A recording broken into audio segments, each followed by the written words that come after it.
Start करना चाहता हूँ।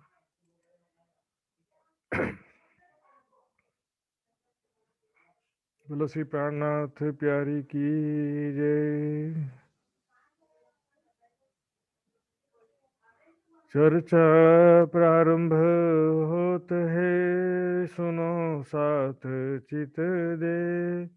भजो राज श्यामा श्री प्राणनाथ, सखी जीवन हमारो ये। श्री महामती कहे साथ जी, भया चर्चा का बखत। अब तुम सुनियो चित दे, लाल आगे आए बैठे न तखत। लाल आगे आए बैठे न तखत। श्री महामत कहे मोमिनो, हे मंदसौर की वितक। अब यहाँ से आगे चले, सो कहो हुक्म हक। सो कहो हुक्म हक। उज्जैन की वितक यहाँ से आए सीतामऊ।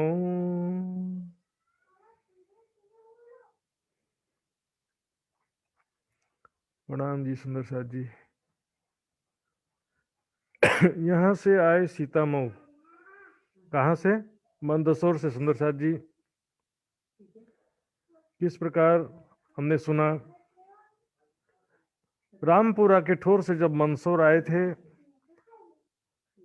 4 सुंदर साथ मुकुंदास सहित उनको भेजा था औरंगाबाद राजा भाव सिंह के पास में। वो इसके बाद के प्रकरण में आएगा कि वहां उन्होंने राजा भाव सिंह को किस प्रकार ब्रह्म ज्ञान सुनाया था, किस प्रकार समझाया था, वो बातें अगले प्रकरण में आएगी। इस बीच में एक छोटा सा प्रकरण है उज्जैन की बीतक। यहाँ पर भी सुंदर साथ जी 22 दिन ठहरने का वर्णन आता है।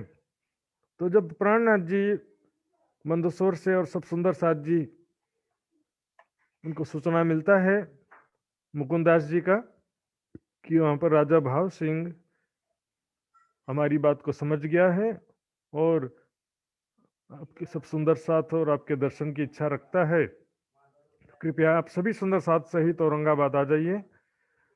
तो वहां से सुंदर साथ जी निकल पड़ते हैं। तो हम देखेंगे नक्शे में भी,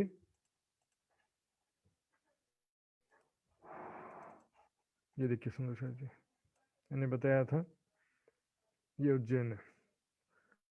मंदसौर से उज्जैन होते हुए आते हैं बुरहानपुर, बुरहानपुर से औरंगाबाद आते हैं। काफी लंबा सफर है सुंदर साथ जी। ये पूरा सफर, यहाँ पर ये प्रकरण जो है छोटा सा 18 चौपाई का प्रकरण है, जिसमें ये सफर को ही बताया गया है। रास्ते में कहाँ कहाँ ठहरे, किसने किसने सेवा किया। तो रास्ते में यहाँ से आए सीतामऊ, तहाँ से नौलाई, तहाँ से आए उज्जैन। 28 में चले भाई। इस प्रकार उज्जैन आने में भी 28 बार रास्ते में पड़ाव डालना पड़ा। सुंदर साथ जी कोई ट्रेन तो नहीं था एक ही बार में पहुंच जाए सीधे, बीच में रास्ते में रुकना ही पड़ता है। एक दिन में 20 किलोमीटर चल लिया, 15 किलोमीटर चले तो उसके बाद थोड़ा सा रेस्ट करना ही पड़ता है, रुकना ही पड़ता है।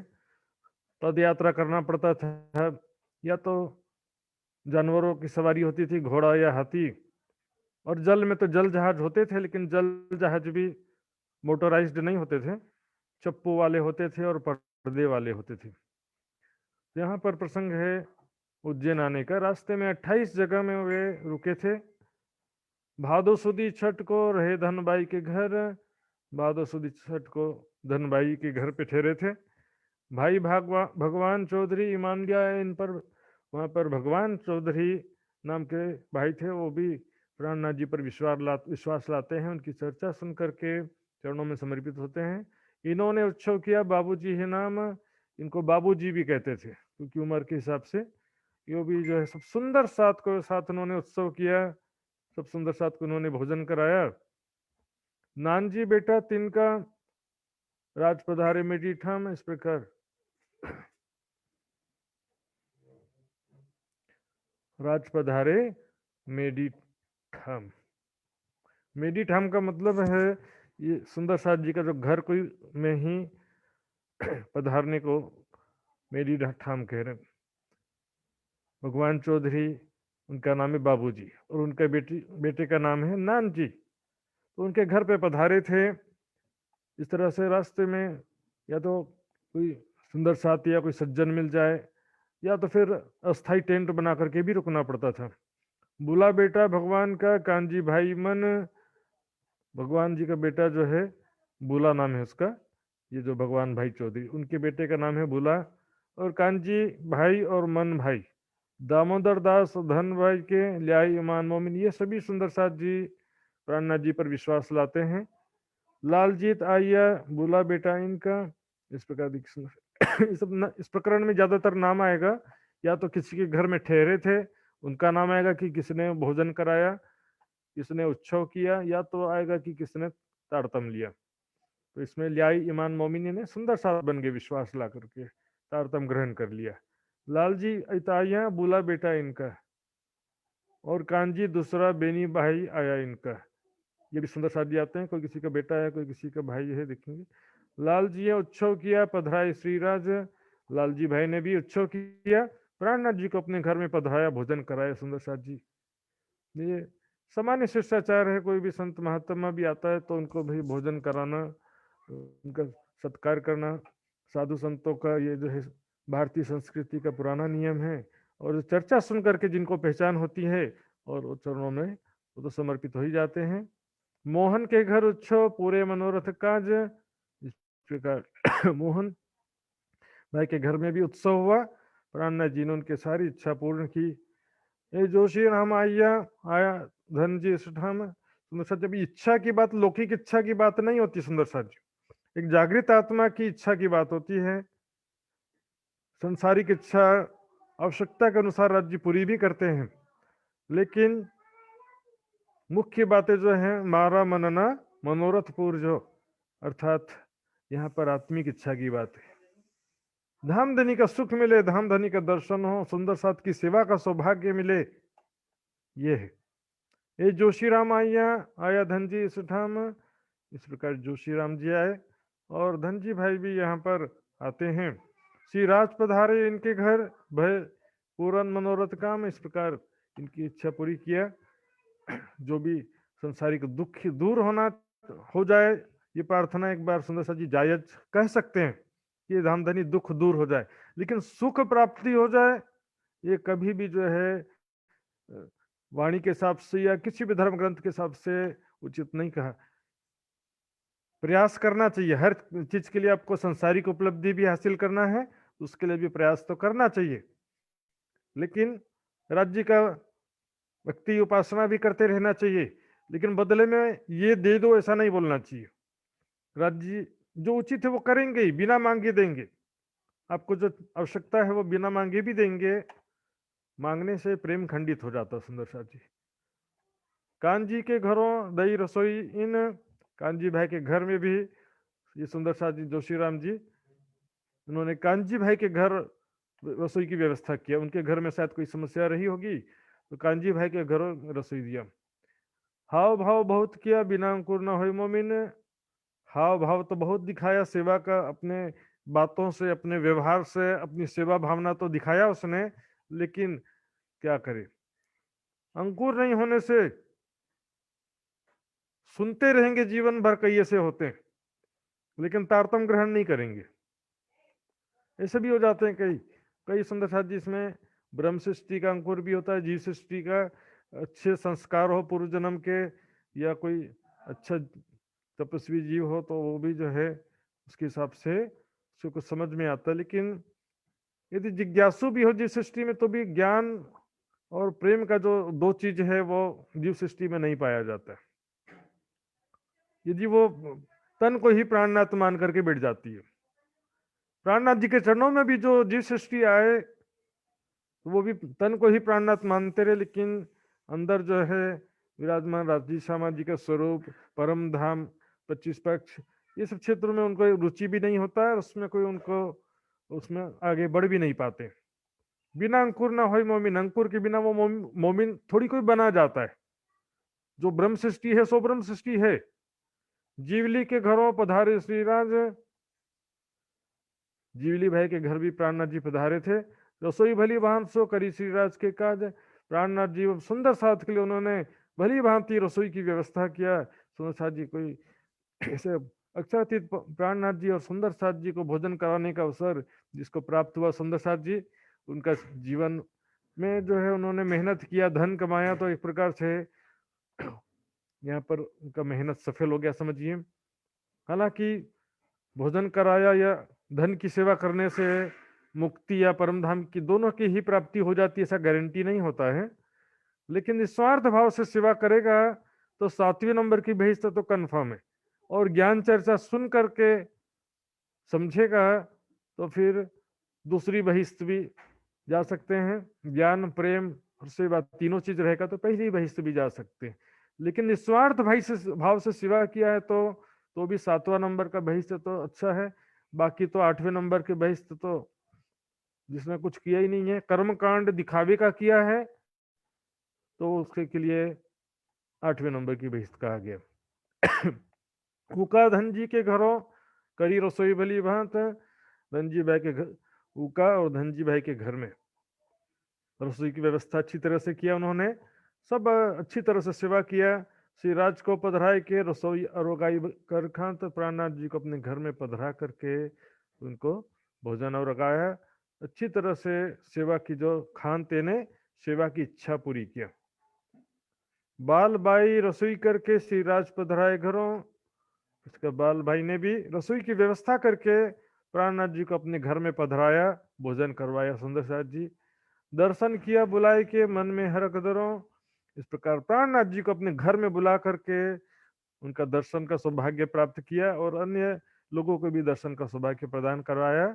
मन में अति हर्ष प्रसन्नता थी, आनंद था कि वो परब्रह्म अक्षरातीत में घर में पधारे हैं। भूदर फूलबाई ने राज पधराई ने, ये भी जो भूदरबाई और फूलबाई ने अपने घर में प्राणनाथ जी को पधराया था। रामबाई के घरों की पूरे मनोरथ मन, रामबाई के घर में भी उन्होंने सब अच्छी तरह से मनोरथ पूर्ण किया। कांजी के घरों पधराई कर रहे हैं, तो कांजी भाई के घर में उन्होंने प्राणनाथ जी को पधराया। अच्छी तरह से सेवा की भावना है तेने सेवा की भावना लेकर के मुरली आनंद श्याम जी उन्होंने बुलाई थी। तो मुरली आनंद और श्याम जी ये तीनों नाम हैं। उन्होंने भी प्राणनाथ जी को बुलाया अपने घर पे। पधारे मोहन के घरों और साहूकारों के, मोहन भाई के घर में पधारे और वहां पर जो स्थानीय साहूकार लोग थे रास्ते में उनके घर में भी पधराया।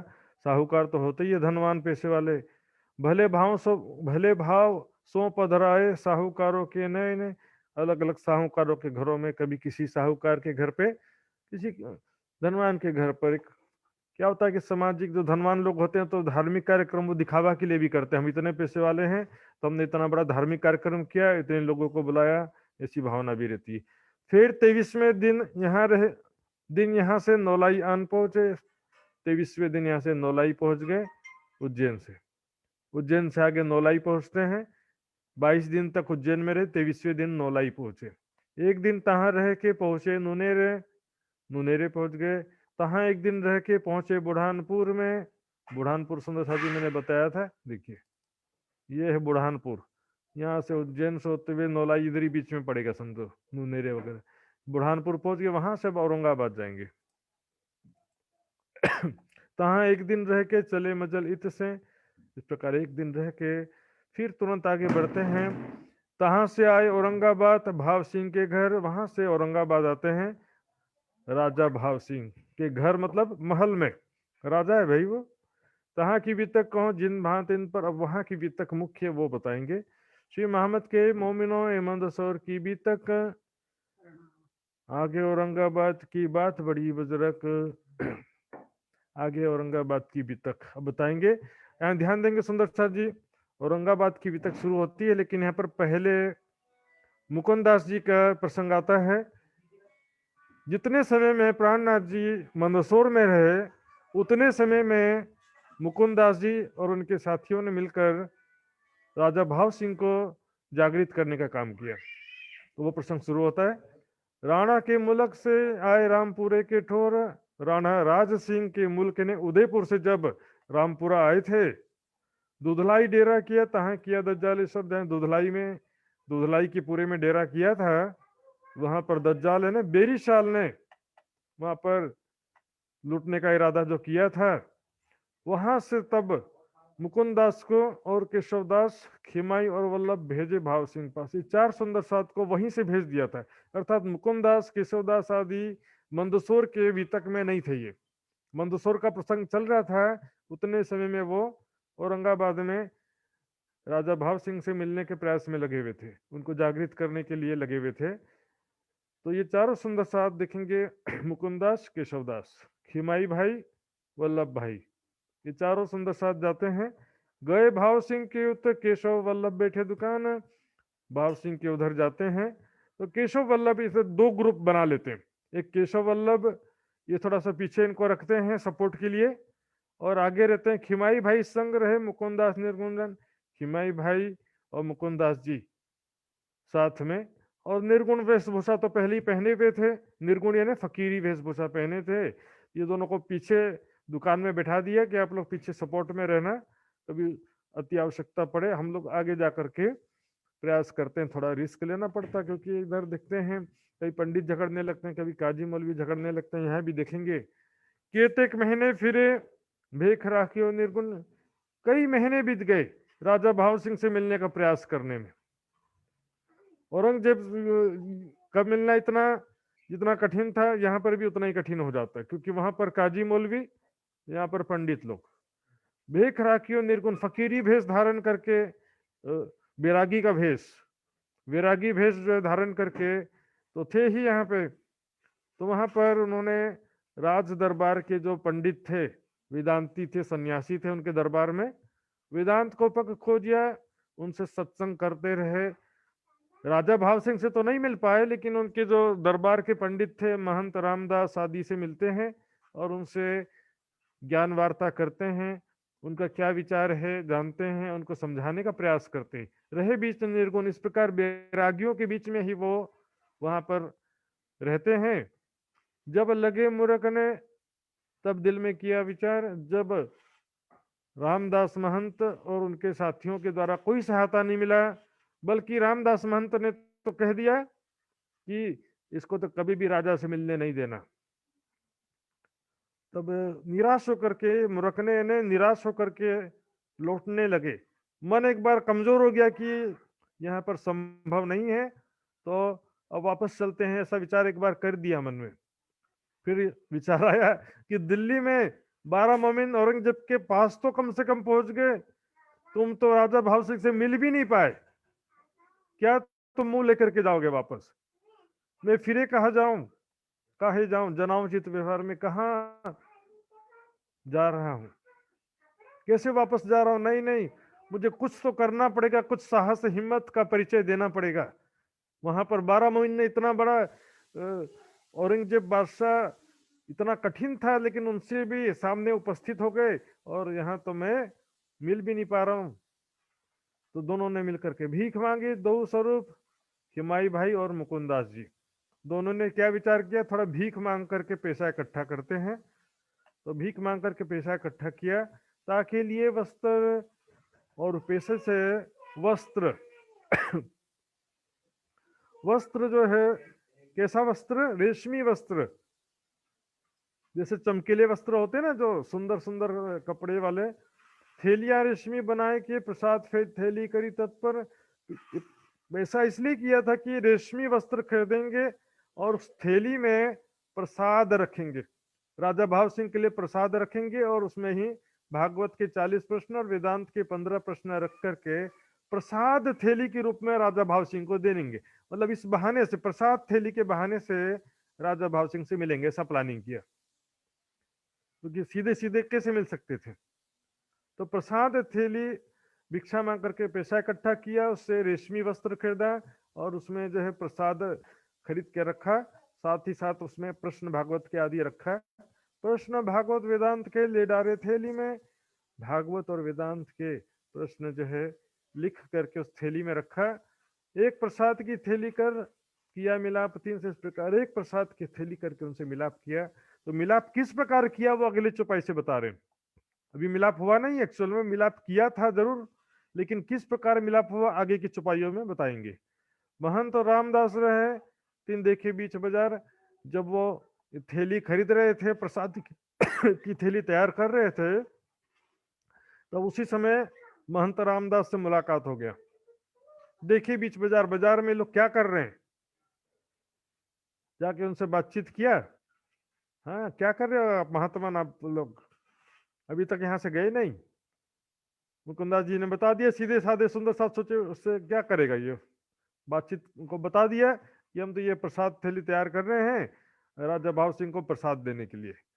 यहाँ पर प्रश्न नहीं बताया, लेकिन थैली, प्रसाद की थैली देने के लिए तैयार कर रहे हैं, बता दिया सुंदर साथ जी।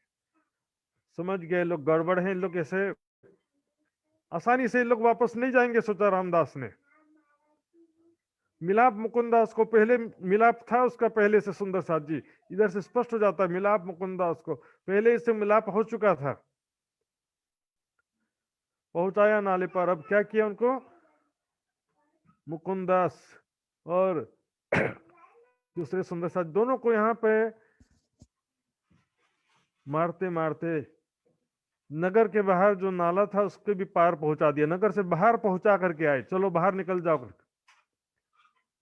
सुंदर साथ जी, मुकुंदास जी के मन में अहंकार था ना, औरंगजेब बादशाह को व्यर्थ में संदेश देने गए, मैंने मना किया था ना, नहीं माना, इसलिए सुंदर साथ को वहां पर प्रताड़ना का शिकार होना पड़ा, मार खाना पड़ा सुंदर साथ को, मेरी बात नहीं माने इसलिए। यहां पर लो, राज्य महाराज सबकी इच्छा पूरी करते हैं।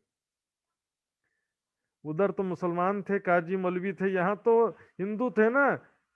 ये रामदास के मुसलमान है, सुंदर साथ जी, एक हिंदू लड़े मुझसे, दूसरी शरीयत मुसलमान। ये हिंदू मुस्लिम की बात नहीं है, ये बात है काजी मौलवी पंडित और पादरियों की बात है। ये जो है समाज को भटका रहे थे, सत्य ज्ञान नहीं मालूम है तो नहीं मालूम नहीं बोलते हैं, अपना कारोबार बंद हो जाएगा इधर से उल्टा सीधा ज्ञान देकर के भटकाते हैं।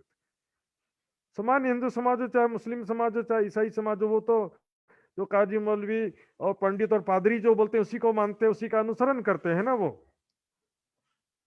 देखिए पंडित जी ने उनको मार मार के नाले के पार नगर से बाहर पहुंचा दिया। जो औरंगाबाद में रहेगा तो हम मारेंगे फिर।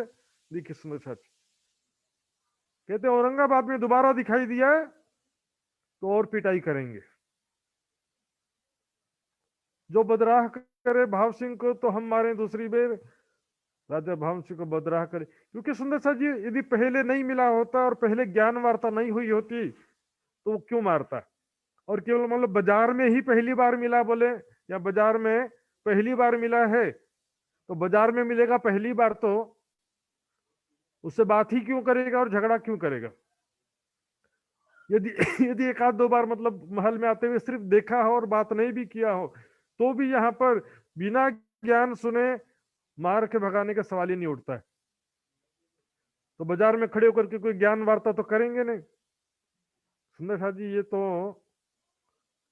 स्पष्ट है, सुंदर साथ जी पहले इनसे मुलाकात हो चुका था और वो वार्ता जो है समझ गया था कि लोग दूसरी कोई ज्ञान धारा रखते हैं और दूसरी बातें ये समझाने के लिए आए हैं दूसरे पंथ के। उनको तो मतलब नहीं है प्राणनाथ जी से, दूसरा कोई पंथ वाले हैं और प्राणनाथ जी को यदि सॉरी राजा भाव सिंह को प्राणनाथ जी के संपर्क में ला देंगे तो फिर हमारा क्या महत्व रहेगा। इनको अपनी रोजी रोटी की चिंता होती है, हमारा क्या वैल्यू रहेगा। मेरा औरंगाबाद रहेगा तो हम मारेंगे फिर। यूं करके जब छोड़िया तब मुकुंदास की विचार इस प्रकार, जब उनको छोड़ दिया नाले के पार छोड़ा। कहाँ छोड़ा, नाले के पार। तब मुकुंदास की विचार, मुकुंदास जी ने विचार किया कि दज्जाल तो वहां भी था, दिल्ली में भी और यहाँ पर भी है। दज्जाल मिलने न देव ही, मैं हूं खबरदार दज्जाल। ये दज्जाल के स्वरूप है पंडित, ऐसा पहली बार अभी तक मैं नहीं लिखा, हमने देखा देवचंद जी के समय से लेकर के दीप बंदर और हमने सब जगह देखा जहां भी गए, ठट्टा नगर मस्कत बंदर अब्बास सिमंदर, सब जगह तो दज्जाल के स्वरूप में या तो पंडित है या तो काजी मौलवी। भागवत में यूं ही नहीं लिखा सुंदर साथ जी, कलयुग में पंडित बनना एक प्रकार का श्राप कहा गया है। अब मैं हूं खबरदार, मुकुंदास जी बोले ईमानदारी से ये मिलने नहीं देगा। पहले तो सोचे थे कि प्रसाद का थैली लेकर दरबार में जाकर के देंगे, लेकिन अब दरबार का प्लान कैंसिल किया, प्रसाद का थैली देने का प्लान तो रखा उन्होंने, कैसे देंगे? एक देहुरा देवी का मैं बैठूं तीन में, वहां पर एक देवी माता का एक मंदिर था, वहां पर राजा भाव सिंह आरती के लिए आता था हमेशा। तो मुकुंदास जी ने योजना बनाई, वहीं पर मैं छिप करके बैठ जाऊंगा, और जैसे ही राजा भाव सिंह आएगा, वो तो भाव सिंह आवत पाती देव हाथ से, जैसे ही वो आएगा उसके हाथ में मैं चिट्ठी पत्री तुरंत उनके हाथ में दे दूंगा। इसी तरह से राजा भाव सिंह तो प्रसाद थैली या ज्ञान ग्रंथ लेने से कभी मना नहीं कर सकता था, लेकिन समस्या थी बीच में पंडित आ जाते थे ना, यहाँ पर छिप करके बैठ जाते हैं। ऐसा विचार करके जाए छिप के बैठे, वो तो छिप करके बैठ गए देवी के मंदिर में। और जब भाव सिंह आया, पाती प्रसाद दिया थी, तो जब भाव सिंह वहां पर मंदिर में आते हैं, एक संत महात्मा के रूप में उनको प्रसाद का थैली, महाराज कृपया ग्रहण कीजिए। तो राजा भाव सिंह भक्ति भाव का था, धार्मिक श्रद्धा, परमात्मा के प्रति श्रद्धा से युक्त था वो, उन्हें तुरंत प्रसाद की थैली ग्रहण किया।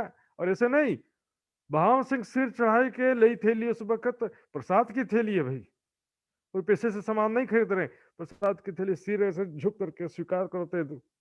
धन्यवाद आपका, बहुत बहुत कृपा दृष्टि महात्मन, आप सबने ये प्रसाद प्रदान किया है, आपका बहुत बहुत धन्यवाद। सिर चढ़ाया उन्होंने। सिर पे चढ़ाने का मतलब है उसका बहुत रेस्पेक्ट करना, बहुत सम्मान करना। लई थैली उस वक्त, उस समय राजा बाल सिंह ने थैली ले लिया, भीतर जाए के बुलाए, और जब महल में अपने दरबार में गया तो वहां से सैनिकों को आदेश दिया, मुकुंदास जी को तुरंत हाजिर करो, उस महात्मन को हाजिर करो जो वहां पर मिले थे। इस प्रकार मुकुंदास जी भी युक्ति पूर्वक पहुंच गए राजा भाव सिंह के महल में। पूछी हकीकत राज की, कहा है स्वामी कृष्णदास। प्राणनाथ जी की खबर पूछा, क्योंकि वो चिट्ठी में मुकुंदास जी ने, चिट्ठी में, अब प्राणनाथ जी लिखेंगे तो कैसे पता चलेगा, प्राणनाथ जी सामने वाले को क्या समझ में आएगा, इसलिए अस्थायी रूप से एक नाम उन्होंने, यहाँ पर एक दो जगह आता है स्वामी कृष्णदास। जैसे कि वहां पर दिल्ली में क्या नाम लिखा था चिट्ठी में, रुक्का लिखा था ना, 2 रुक्के, और उसमें से 22 प्रश्न लिखे थे, उसमें भी सैयद मोहम्मद इब्ने इस्लाम। इसी प्रकार यहाँ पर भी अस्थायी रूप से ये नाम लिखा है। ये उनका कोई जो है सुंदर साथ कहीं पर भी उनको कृष्णदास, स्वामी कृष्णदास के रूप में पुकारते हों या बुलाते हों, या कहीं पर भी उनको ऐसा संबोधन नहीं आता है। या मुकुंदास जी ने अस्थायी रूप से रखा था।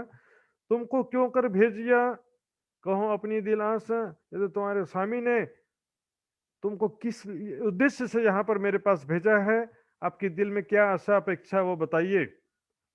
खोल पाती पढ़ने लगा मैंने प्रश्न भागवत। अब जब प्रसाद की थैली ले तो लिया था, उस समय पढ़ा नहीं था उस समय, अब यहाँ पर पाती खोल करके पढ़ता है। उसमें भागवत के 40 प्रश्न थे सुंदर साथ जी, जो मैंने पहले कई बार बता चुका, कई बार प्रसंग आ चुका है।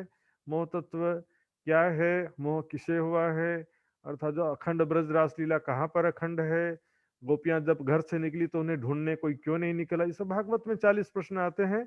इसी प्रकार और लिखे वेदांत के विचार होने लगा, तीर्थ वेदांत के 15 प्रश्न भी मैंने बताया था, तो इस पर विचार होने लगा।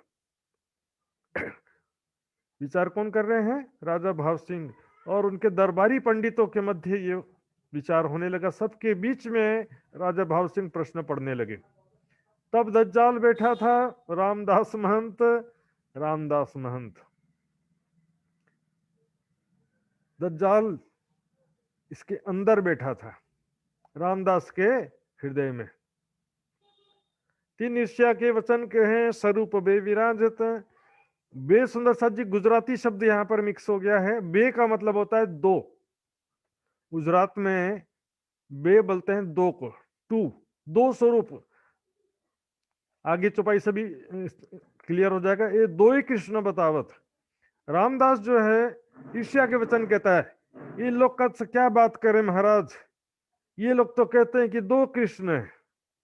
हाँ, ये तो दो कृष्ण बतावत, जो कहूं ना शास्त्रों में किसी भी ग्रंथ में नहीं लिखा है। लिखा जरूर है, लेकिन वे समझने का दार्तम ज्ञान के बिना और जागृत बुद्धि के बिना कैसे समझ सकते हैं। सारी बातें लिखी सुंदर साथ जी। जब कह दिया कि ब्रज लीला भी अखंड है, रास लीला भी अखंड है, ब्रज लीला में बाल स्वरूप है, रास लीला में किशोर स्वरूप है। रास लीला रात की लीला है, उसमें यदि दिन हो जाएगा तो रास लीला तो खंडित हो जाएगी ना। तो लेकिन रास लीला कभी कह दिया कि अखंड है तो उसमें दिन होने का सवाल ही नहीं पैदा होता, क्योंकि अखंड रूप से रास लीला चल रही है। वही जो हमने किया था वो लीला सारी उनके दिल में अखंड है। और ब्रज लीला जो है उसमें बाल स्वरूप कृष्ण है, उसमें दिन भी होता है रात भी होता है।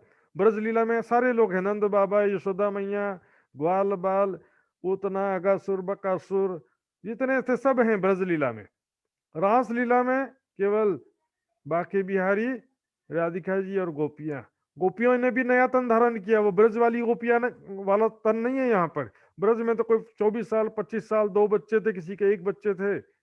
यहाँ पर एक रस थी सर्वेनार, योग माया नो देह धरी ने श्यामा जी थे, योग माया का नया तन धारण किया।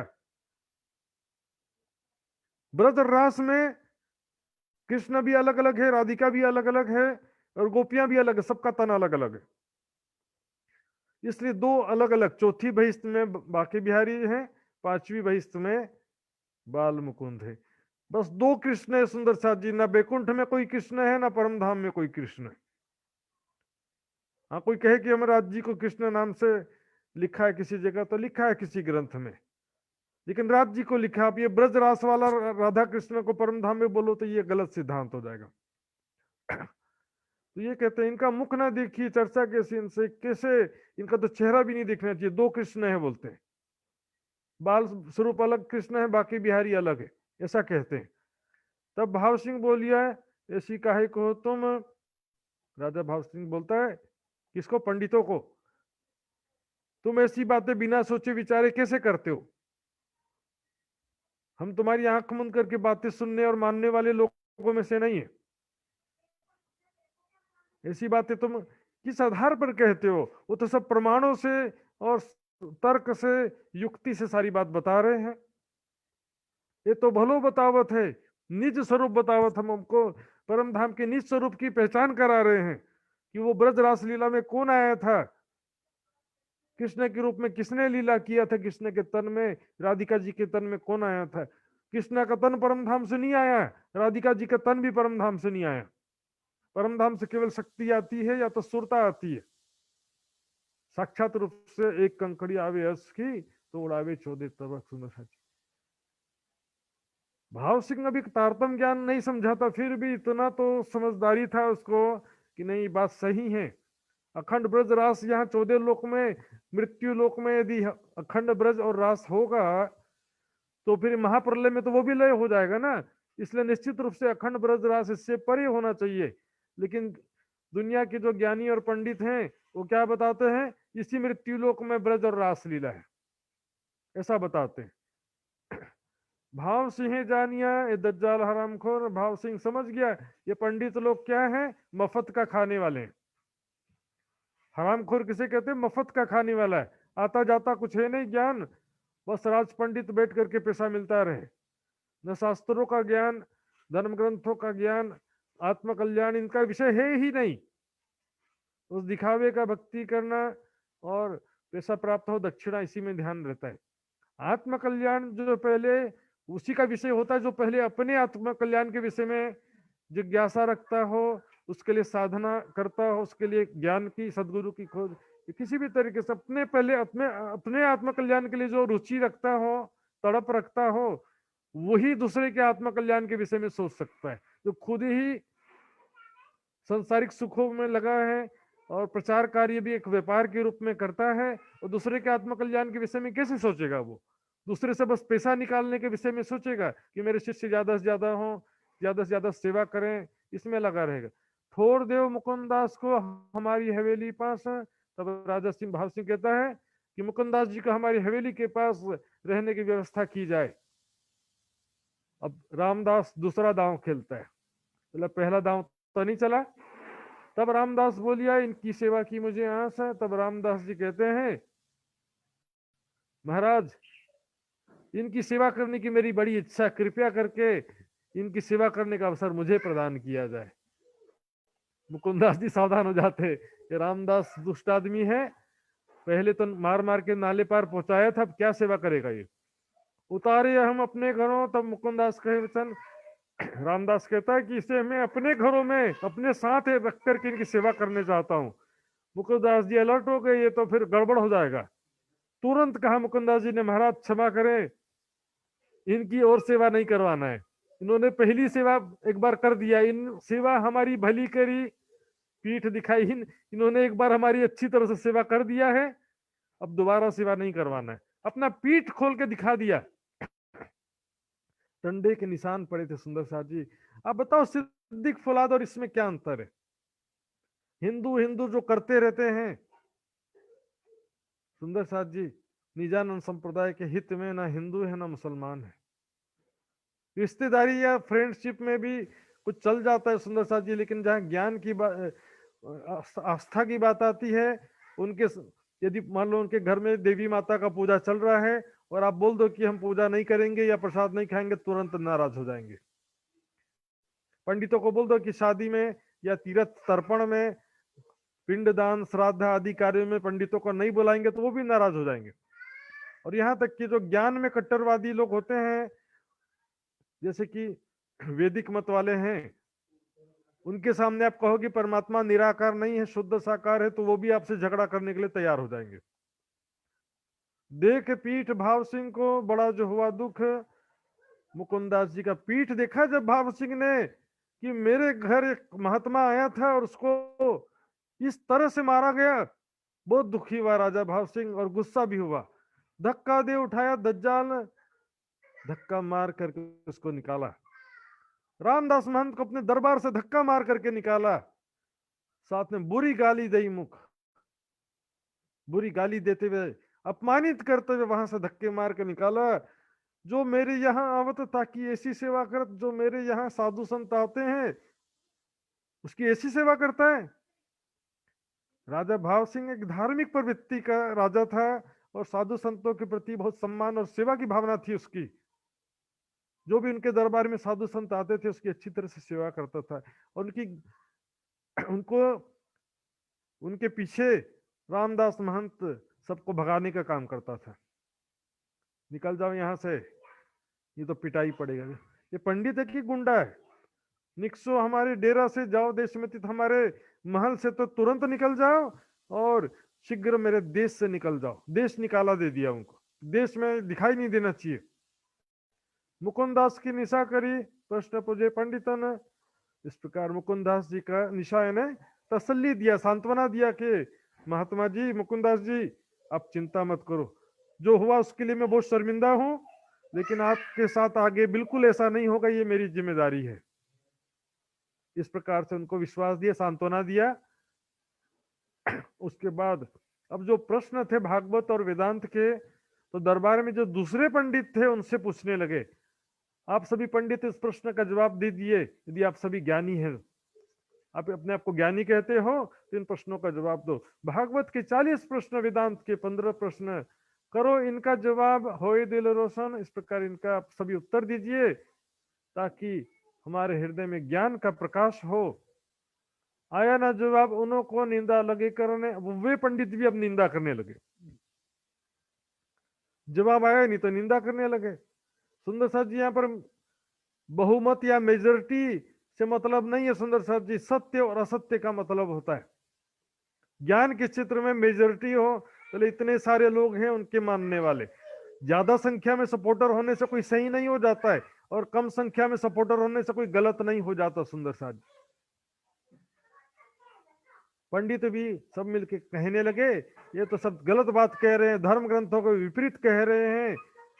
तब भाव सिंह बरजिया आवतना जवाब में भाव सिंह ने कह दिया, आप लोग व्यर्थ की बातें मत करो, यदि आप लोग को प्रश्नों का जवाब आता तो जवाब दे दो, नहीं तो बोल दो कि हमको जवाब नहीं आता है। आप सबको आवत ना जवाब, तुमको जवाब नहीं आता इसलिए अनर्गल बातें कर रहे हो। कहिया मुकुंदास ने पंडित पूछे जो प्रश्न, तो मुकुंदास ने कहा, हे महाराज, पंडित जो प्रश्न पूछना चाहते हैं मुझसे वो लिखित रूप में मेरे से पूछ सकते हैं। जो भी प्रश्न पंडित यदि कहते हैं कि उनकी बात सही है और मेरी बात गलत है, तो पंडित कृपया करके लिखित रूप में अपने प्रश्न पूछे, मैं ताको उत्तर दूं, इनका मनाओ मन, मैं उनके प्रश्नों का उत्तर दूंगा और इनके संतुष्टि करूंगा। मनाओ मन मतलब इनको संतुष्ट करूंगा प्रश्न का जवाब दे करके। और मैं पूछो जो इनको ए ताको दे बताए, मैं जो पूछूंगा इसका उत्तर वे कृपया करके मेरे प्रश्नों का उत्तर वो देंगे। जो हारे 2 महीने तो सो पन ही बांध के फिर हम दोनों में जो जवाब नहीं दे पाएगा या गलत जवाब देगा उसके गले में पनही यानी चप्पल जूते की माला पहना करके उसको नगर में फिराया जाएगा। मतलब उसको इस प्रकार से शहर में अपमानित किया जाएगा। इस तरह से मुकुंदास जी ने कहा कि हमारे बीच में प्रश्नोत्तरी रख दो, शास्त्रार्थ कह सकते हैं आप, लेकिन ये शास्त्रार्थ सुंदर साथ जी लिखित रूप में हुआ था। प्रश्न 80 पंडितों ने लिखे, 23 मुकुंदास लिखित रूप में हुआ सुंदर साथ जी। आज भी देखिए सुंदर साथ जी मौखिक में क्या की बात बदलने की संभावना रहती है। मैंने तो ऐसा नहीं कहा था, मैंने ऐसा कहा था, अब रिप्ले रिकॉर्डिंग देखने का भी समय रहता नहीं है। शास्त्रार्थ जो है मौखिक बातें जो है वो मौखिक शास्त्रार्थ में बदलने का संभावना रहता, लेकिन लिखित रूप में प्रश्न हो, लिखित रूप में जवाब हो, तो कोई नहीं कह सकता कि हमको जो है ऐसा कहा था कि वैसा कहा था, प्रश्न समझ में नहीं आया तो वैसा कह दिया। 15 दिन मोहलत दी, क्यों है विश्वास, 15 दिन का मोहलत दिया दोनों को। तो मुकुंदास जी ने 23 प्रश्न मात्र लिखे, पंडितों ने बिना सोचे समझे 80 प्रश्न बना दिया, 80 क्वेश्चंस। 15 दिन का दोनों को मोहलत दिया। पंडित रोज पावत रुपया 10-20, पंडितों को रोज 10-20 रुपया दक्षिणा मिलता था। उस समय की बात है सुंदर साथ जी। और उस समय 10-20 रुपए आज के 10-20 हजार से भी ज्यादा वैल्यू रखते थे। जब उत्तर दोगे प्रश्न का तब हम करे बख्शीश। राजा भाव सिंह ने कह दिया ये 10-20 रुपया जो आपको रोज दक्षिणा मिलता था वो दक्षिणा आप तभी मिलेगा जब आप प्रश्नों का उत्तर दोगे, नहीं तो आपको वो रुपया तब तक के नहीं मिलेगा। इस प्रकार रोज जो मिलने वाली दक्षिणा भी बंद करा दिया। मुकुंदास ने उसी दिन प्रश्न खोल किए साफ। मुकुंदास जी ने तो उसी दिन 80 प्रश्न का जवाब उसी दिन खोल के लिखित रूप में दे दिया। और राजा भाव सिंह कहा, राजा भाव सिंह से कहा देव उत्तर हमारे प्रश्न का, करो भाव सिंह साहब आप कृपया करके मेरे प्रश्नों का जवाब दिलाइए और मेरे साथ इंसाफ कीजिए। अर्थात मैंने प्रश्नों का जवाब दे दिया है, आप उन पंडितों से भी आप प्रश्नों का जवाब दिलवाइए, नहीं तो उनको हार स्वीकार करने के लिए कहिए। उत्तर तो आवे नहीं, तब रात को किया विचार। अब पंडितों के जवाब तो आता नहीं था, कहां से जवाब देंगे। सोच सोच के परेशान हो के भागवत में लिखा ही नहीं है तो मैं क्या करूं। हमने देखा कांजी भट्ट ने भी कटुक वचन कहा आचार्यों को, भागवत में लिखा ही नहीं तो मैं कहां से बताऊं कहा।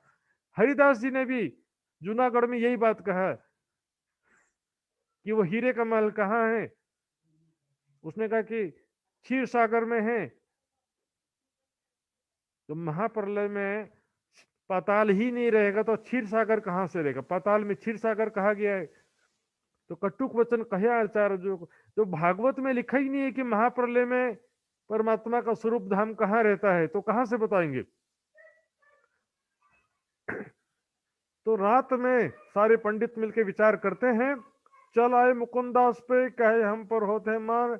मुकुंदास जी के पास सब लोग आते हैं उनसे निवेदन करने के लिए, हे मुकुंदास जी महात्मा जी हम पर बड़ा जुल्म हो रहा है। हमको रोज जो दक्षिणा मिलता था 15 दिन से रोजी रोटी के लिए दक्षिणा मिलना बंद हो गया है। परिवार कैसे चलेंगे हमारे। जो स्वामी जी यो ही कहिया तो के रोटी भानो पंडितन, आपके स्वामी जी ने आपको ऐसा कहा है कि पंडितों का रोजी रोटी आप बंद करवा दो। यदि ऐसा कहा है तो हमारा क्या चारा, हम क्या कर ही क्या सकते हैं। हम जो है संतोष पकड़े मन अपने मन को समझा लेंगे कि आपके गुरुजी ने आपको ऐसा ही कहा है। न तो हमारा छुटकारा करो, हम हारे 10 बार, हम 10 बार स्वीकार करते हैं कि हारे हारे हारे। हमारा लेकिन कुछ उपाय करो, हमारा रोजी रोटी कुछ तो दिलवाओ, हम क्या करेंगे, हमारा परिवार कैसे चलेगा। तब मुकुंदास ने कहिया हम कहेंगे, फिर मुकुंदास जी कहते ठीक है, मैं कुछ उपाय करूंगा, राजा भाव सिंह को उचित अवसर आने पर मैं आपके बारे में कहूंगा। तब कहिया भाव सिंह को क्या ये उत्तर दें प्रश्न। तब मुकुंदास जी राजा भाव सिंह के पास जाते हैं, कहते हैं कि राजा भाव सिंह ये बेचारे क्या प्रश्न देंगे, जब ग्रंथों में ही नहीं लिखा, सृष्टि के प्रारंभ से लेकर के बड़े बड़े ऋषि मुनि देवी देवता जो परमात्मा के विषय में नहीं जान सके, शिव शंकादिक आदि के इनसे शेष न पावे पारे, अगम जान के निगम कहावे, खोजी खोजी पछिहारे। बिना तारतम ज्ञान के, बिना जागृत बुद्धि के कोई भी सृष्टि में ऐसा नहीं है जो इन प्रश्नों के उत्तर दे सके। ये पंडित बेचारे क्या करेंगे। ये तो लीला अखंड की, इनका न पहुंचे मन, संसार के किसी भी जीव की मन बुद्धि पहुंचती ही नहीं है। बिना तारतम ज्ञान के किसी का मन चिंतन ही नहीं कर सकता उसका। तारतम ज्ञान प्राप्त करने के बाद मन चिंतन कर सकता है उसका। रे मन तो फर पख 25 माह है, ये तारतम ज्ञान के बिना की बात है सुंदर साथ जी। जो कहा जाता कि मन वाणी खट प्रमाण नहीं पहुंचते, वो पहले की बात है। वाणी जो है तारतम ज्ञान प्राप्त होने की बात नहीं है। अरे अखंड लीला है, अखंड ब्रजरास और परम धाम की बातें ये पंडित लोग कहाँ से बता सकते हैं। इनका कृपा करके, बेचारों का परिवार भूखे मर रहा है, इनका कोई उपाय कर दीजिए। तब आधा रोज 6 किया, आधे का हुआ हुक्म। तब आधा जो उनको मिलता था जितना, उसका आधा कर दिया, हाफ पेमेंट। आधे पेमेंट में अभी उनको दक्षिणा देना शुरू करवा दिया कि परिवार खाने पीने के लिए दे रहे, मौज मस्ती करने के लिए नहीं मिलेगा। पूरा पेमेंट का मौज मस्ती करने के लिए लेते हो, मौज मस्ती नहीं, बस अपना खाने पीने का परिवार के हिसाब से बस दे दिया जाए। इस प्रकार उनको पंडितों का उपाय कर दिया। प्रातः को मिलकर कहिया काम किया तुम्हारा। हम प्रातः को मुकुंदास जी से जब पंडित मिले तो मुकुंदास जी ने कह दिया कि तुम्हारा काम मैंने कर दिया है, आप लोग के लिए मैंने सिफारिश कर दिया है, अब आप लोग को आधा पेमेंट मिल जाएगा, उसमें खुश रहो। दिन दूसरे तीसरे नीके दिए कान। अब दूसरे दिन तीसरे दिन राजा भाव सिंह ध्यान से मुकुंदास जी की ज्ञान चर्चा सुनता है। तारतम नीके सुनिया हो गई पहचान। तारतम ज्ञान ध्यान पूर्वक सुना, अच्छी तरह से हर बातों को अच्छी तरह से समझा, जो भी संशय था प्रश्न भी किया, और सारी बातें एकदम स्पष्ट हो गई। पूरा पहचान हो गया कि वास्तव में क्षर अक्षर से परे अक्षरातीत परब्रह्म कौन है, कैसा स्वरूप है, कैसा धाम है। ब्रजरास में उस परब्रह्म की शक्ति आई थी, अब जागनी ब्रह्मांड में वही परब्रह्म अक्षरातीत बुद्ध निष्कलंक स्वरूप में प्रकट हुए हैं। सारे बात समझ गया। बुलाओ श्री जी साहेब जी को, अस्वारी ले तुम।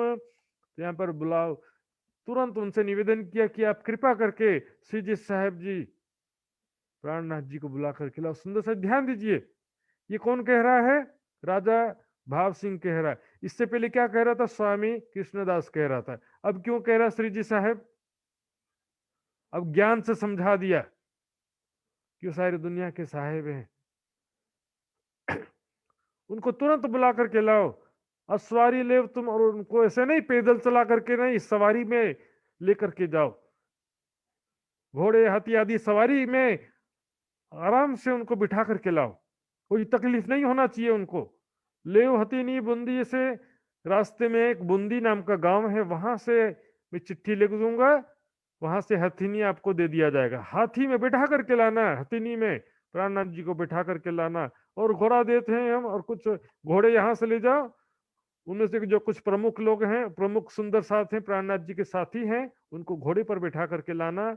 एक हवेली बूंदी में रहने को लिख दी, और रास्ते में रेस्ट करने के लिए, पड़ाव डालने के लिए एक हवेली की व्यवस्था करने के लिए चिट्ठी लिख दिया कि बूंदी गांव में हाथी भी लेना है, और वहां पर एक रात रेस्ट भी कर लेना है। श्री तहा श्री बाईजी को राख्यो इन बान शिखाबंदी, वहां पर बाईजूराज जी को, प्राणनाथ जी को, सबको रखना। इस प्रकार से समझाया कि उनको कोई तकलीफ नहीं होना चाहिए रास्ते में। मुकुंदास विदा हो के लई सब सवारी साथ। इस प्रकार मुकुंदास जी यहाँ से चलते हैं। रास्ते में यहाँ से साथ में घोड़े ले लिए, और रास्ते में बूंदी से हथिनी भी ले लिया। तहां से पहुंचे मंदसौर, खर्ची दी थी हाथ। रास्ते के खर्चे के लिए भाव सिंह ने पैसे की व्यवस्था भी किया था, पैसा भी प्रदान किया था। इस प्रकार मंदसौर पहुंचे मुकुंदास जी। कब पहुंचे? जब वहां पर वो भिक्षा वाला प्रसंग चल रहा था। जो दिन भर अलग अलग छिप के रहते थे, भिक्षा मांग करके शाम को एक बार इकट्ठा होते थे, मिल करके खाते थे, प्राणनाथ जी का दर्शन करते थे, फिर अलग अलग छिप जाते थे।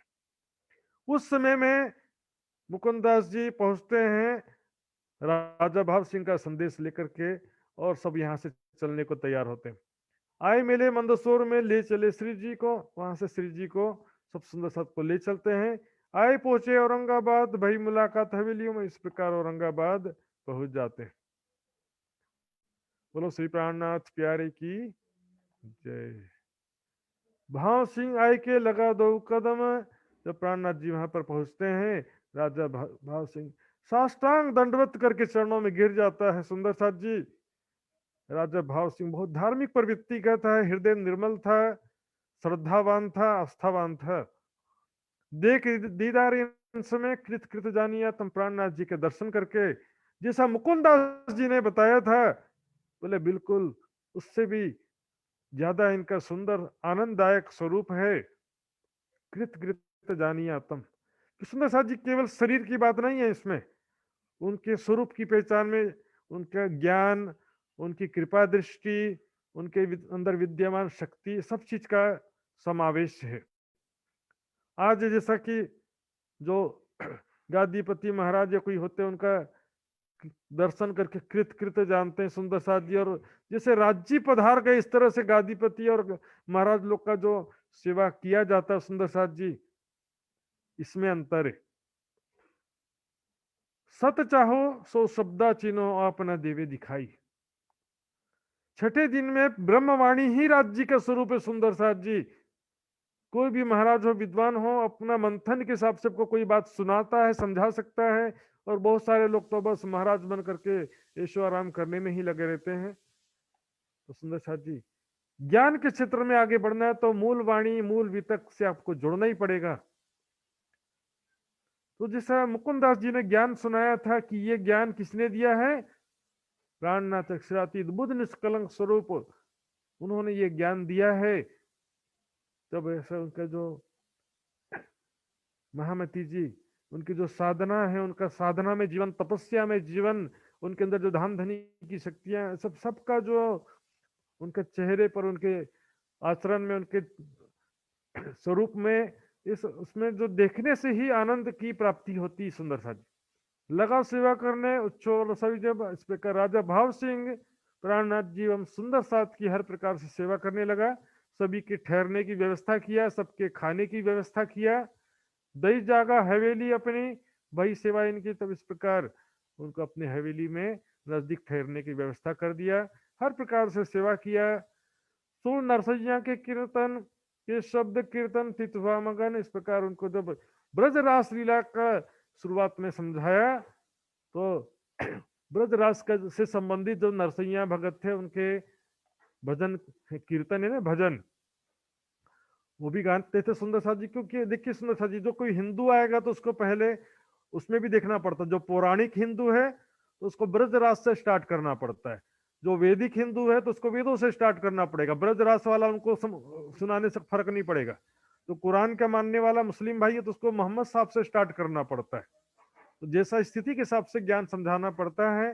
लेकिन आगे फिर आगे भी बढ़ना पड़ता है कि भाई वो मोहम्मद साहब के अंदर कौन सी शक्ति आई थी, कृष्ण के अंदर कौन किसकी शक्ति आई थी, मूल स्वरूप से फिर आगे जुड़ना पड़ता। बस इसी तन को पकड़ के बैठ जाने से मूल स्वरूप को प्राप्त नहीं हो सकते। आप लगा नाचने जो करे मोमिन, और इस प्रकार नाचने लगा भक्त भजन में, जैसे कोई भक्त होता उस तरह से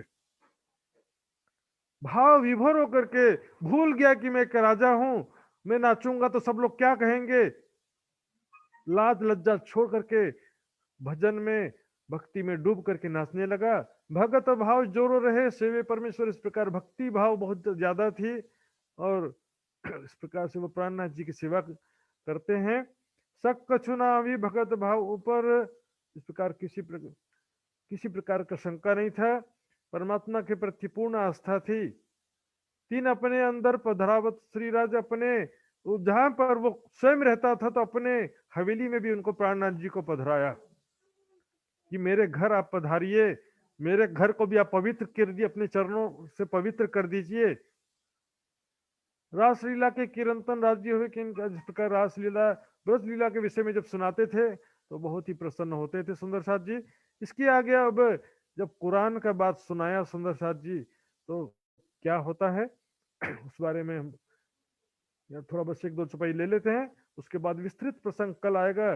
जब बात कही कुरान की तब इनकिया विचार, जब उनको बताया कि जो बात वेदों में लिखा है भागवत में लिखा है वही बात कुरान में भी लिखा है। सबका मालिक एक है, एक परमात्मा है, क्षर अक्षर से परे है, नासूत मलकुत जबरूत से परे, लाहुत उसका अर्श आजम है। सारी बात समझा है। वेदों में भी एक परमात्मा की उपासना का लिखा है, कुरान में भी एक परमात्मा अल्लाह ताला के नाम से एक परमात्मा की ही पूजा करने की बात कही गई है। सारी बात बताया सुंदर साथ जी कि मैं सत्य ज्ञान का प्रचार करके सारी दुनिया को एक करना चाहता हूँ, हिंदू मुस्लिम सबको एक झंडे के तले लाना चाहता हूँ, लेकिन बादशाह औरंगजेब मेरे कार्य में लगातार बाधा डालता है। सारी बात बताया, आगे चुपाई से स्पष्ट हो जाएगा सुंदर साथ जी। ए शाहिदी क्यों पावी इनका करो करार।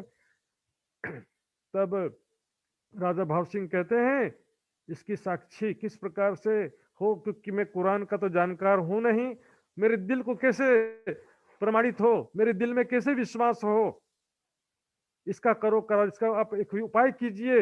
ये मुसलमान चार हैं मेरे चाकरित, मेरे दरबार में चार मुसलमान कर्मचारी हैं, इनको तुम समझाओ मुकदमा उनको आप कयामत की बातें और इमाम मेहदी जगत के अंतिम समय की बातें आप समझाओ कि वही बुद्ध निष्कलंक स्वरूप है, वही इमाम मेहदी कहा गया है। तो उसकी बात को तुम जो है मेरे दरबार में जो चार मुसलमान हैं उनको समझा दोगे तो तब मैं औरंगजेब सो बांध के कमर, औरंगजेब बादशाह के खिलाफ कमर बांध करके युद्ध के लिए खड़ा हो जाऊंगा। मैं लोड़ो वास्ते दिन के सिर सौंपिया इन बात पर, इस प्रकार धर्म रक्षा के लिए मैं उनसे लड़ने के लिए तैयार हो जाऊंगा। यदि प्राणनाथ जी ने उनको कहा ही नहीं, राजा भाव सिंह को कहा तब तो बात कर रहे हैं ना। राजा भाव सिंह को बताया होगा कि औरंगजेब बादशाह जो है लगातार बाधा डालता है इस कार्य में, तब तो वो कह रहे हैं कि मैं औरंगजेब के खिलाफ लड़ने के लिए तैयार हो जाऊंगा, क्यों कह रहे हैं। और यदि औरंगजेब बदल गया, जो बोलते हैं बदलने का तो सवाल ही नहीं पैदा होता है, यदि बदल गया होता स्वभाव तो इसी बात कैसे करते। इसलिए बड़ा क़यामतनामा का चौथा प्रकरण तो किसी भी हालत में औरंगजेब के खिलाफ नहीं जमता है, औरंगजेब के प्रति वो कभी भी बिल्कुल भी घटित नहीं होता है। और दूसरा जो है मुलाकात की बात भी नहीं जमती सुंदर सा, मुलाकात किया लेकिन माना नहीं, ऐसी बात भी जो कहते हैं वो भी कभी भी संभव नहीं है, क्योंकि उदयपुर में ही प्राणनाथ जी ने कहा था कि उसको आएगा तो हम ज्ञान की बातें करेंगे और समझाएंगे, सत्य मार्ग पर लाएंगे। यदि पहले मुलाकात किया होता प्राणनाथ जी से, ज्ञान चर्चा समझाया होता, या वृतांत मुक्तावली के अनुसार 12 सुंदर साथ से और 2 सुंदर साथ से दो बार मिलकर के ज्ञान वार्ता किया होता, तो क्यों कहते कि मैं उनसे मिलकर ज्ञान वार्ता सुनाऊंगा समझाऊंगा। एक बार प्रयास कर चुके और समझा नहीं है तो दोबारा मैं समझाऊंगा क्यों कहेंगे फिर। तब से जी साहब जी ने कही सौंपो हमको मुसलमान, जिनको हम समझा भी हैं बेलियावे ईमान। इस प्रकार चार जो भी आपके मुस्लिम कर्मचारी हैं उनको हमारे पास लाओ, हमको ज्ञान से समझाएंगे, कुरान और हदीसों के प्रमाण से उनको सारी बातें समझाएंगे और वे निश्चित रूप से मेरी बातों पर विश्वास लाएंगे। एक वे कहें तुमको तहकीक तुम्हारा इस्लाम, इस प्रकार वो निश्चित रूप से आपको गवाही देंगे कि ये जो हम जो है हमारा जो सिद्धांत है वो दीन इस्लाम और कुरान के अनुरूप है, कुरान के हिसाब से हम ही सत्य इस्लाम के मार्ग पर हैं। ये जाहिरी काजी मौलवी वास्तव में कहलाते जरूर हैं कि वो इस्लाम के चलने वाले हैं, कहलाते हैं, लेकिन वास्तविकता से देखेंगे, ज्ञान की दृष्टि से देखेंगे तो वो वास्तविक सत्य इस्लाम के मार्ग पर चलने वाले नहीं है। हम हैं सत्य इस्लाम के मार्ग पर चलने वाले, कुरान के मानने वाले, मोहम्मद साहब के सच्चे मानने वाले हम हैं। कुरान तरफ तुम्हारे तुम कमर बांधो दिन के काम, वो चार मुसलमान खुद आपको कहेंगे कि कुरान जो है आप हमारी पुष्टि करता है, और अब सत्य ज्ञान कुरान और पुराण वेद और कतब के एकीकरण का सत्य सिद्धांत प्रचार करने के लिए आप कमर बांध लो औरंगजेब बादशाह के खिलाफ। ये बात मानी भाव सिंह ने मेरे मन भरत, इस प्रकार भाव सिंह ने ये बात मान लिया। कौन सी बात की? 4 मुसलमानों को इनके पास भेजना है ज्ञान सुनने के लिए। तुम इन पर मेहनत करो, ये बात बड़ी बुजुर्ग, इस प्रकार आप इस पे मेहनत करिए। इन चारों मुस्लिम कर्मचारियों को समझाने का प्रयास करना, ये बहुत ही महत्वपूर्ण बात है। यदि ऐसा हो जाता है, वो मुसलमान आपकी बात को स्वीकार करते हैं, समझ जाते हैं, तो मैं निश्चित रूप से सत्य ज्ञान के प्रचार में और बादशाह औरंगजेब के खिलाफ तलवार लेकर खड़े हो जाऊंगा। ऐसा राजा भाव सिंह ने भी वादा किया सुंदर साथ जी। तो अब 4 मुसलमान कर्मचारियों को किस प्रकार जगाते हैं, वो सारा प्रसंग हम आगे कल की सभा में सुनेंगे। आइए सुंदर साथ जी चौपाई दोहराते हैं। बोलो श्री प्राणनाथ प्यारे की जय। ये बात मानी भाव सिंह ने, मेरे मन बरहक, तुम इन पर मेहनत करो, ये बात बड़ी बुजुर्ग, ये बात बड़ी बुजुर्ग। बोलो श्री प्राणनाथ प्यारे की जय। प्यारे सुंदर साथ जी,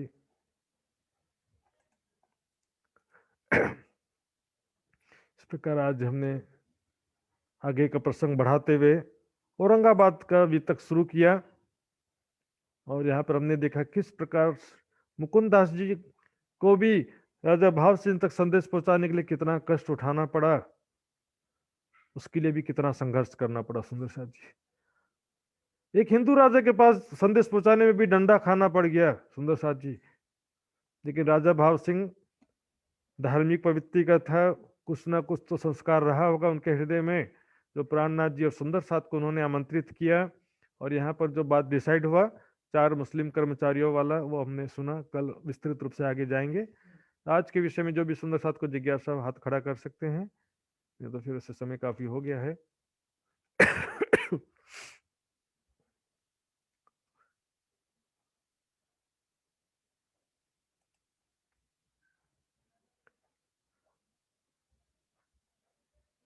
सुंदर साथ जी, तो फिर अभी कोई हाथ खड़ा नहीं हो रहा है तो कल जो है व्हाट्सएप ग्रुप में भी कोई पूछ सकते हैं, पर्सनल व्हाट्सएप मैसेज में, फोन के द्वारा भी पूछ सकते हैं। तो आइए सुंदर साथ जी, में आदरणीय लक्ष्मण जी शायद नहीं है, मेरे ख्याल से ऐसा लग रहा है। तो अभी होस्ट लक्ष्मण जी हैं या जो भी हैं, नीरू जी हैं शायद, वो आगे कार्यक्रम की रूपरेखा को आगे बढ़ाएंगे।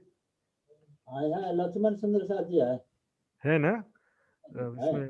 अच्छा, प्रणाम जी सुंदर साथ जी। लक्ष्मण जी से मैं निवेदन करता हूँ, आगे कार्यक्रम संचालन करेंगे। प्रणाम जी।